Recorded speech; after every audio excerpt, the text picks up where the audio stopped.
কিভাবে সহজ পদ্ধতিতে পায়েস বানিয়ে ফেলবেন চলুন দেখা যাক। গোবিন্দভোগ চালকে ভালো করে ধুয়ে নিয়ে রেখে দিতে হবে। এবার এদিকে একটা প্যানে কাজু কিশমিশকে ঘি দিয়ে ভালো করে ভেজে নিতে হবে। এবার ওই ভেজানো চালটাকেও ঘিতে ভেজে নিতে হবে, দিয়ে তুলে নিতে হবে। এবার 1 লিটার দুধকে ভালো করে ফুটিয়ে নিতে হবে। অপর আরেকটা প্যানে ক্যারামেল বানিয়ে তাতে দুধ মিশিয়ে ওই দুধটা ফোটানো দুধে ঢেলে ভালো করে মিশিয়ে নিতে হবে। এবার ওই দুধটা অল্প একটু বাটিতে নিয়ে 5 চামচের মতন পাউডার দুধ মিশিয়ে ভালো করে ফেটিয়ে নিয়ে ওই দুধেই যোগ করে দিতে হবে। ভালো করে মেশানো হয়ে গেলে চাল দিয়ে দিতে হবে এবং চালটা দিয়ে ভালো করে নাড়তে থাকতে হবে।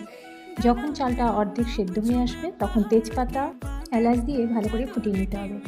এবার ভালো করে ফুটানো হয়ে গেলে ভেজে রাখা কাজু বাদাম আর অল্প সামান্য লবণ আমন্ড বাদাম কুচি দিয়ে দেবো। ভালো করে ফুটিয়ে নামিয়ে নিলেই রেডি হয়ে যাবে পায়েস। আপনারা চাইলে পুরো মতন চিনি দিতে পারেন, আমি এখানে চিনি আর এক্সট্রা ইউজ করিনি।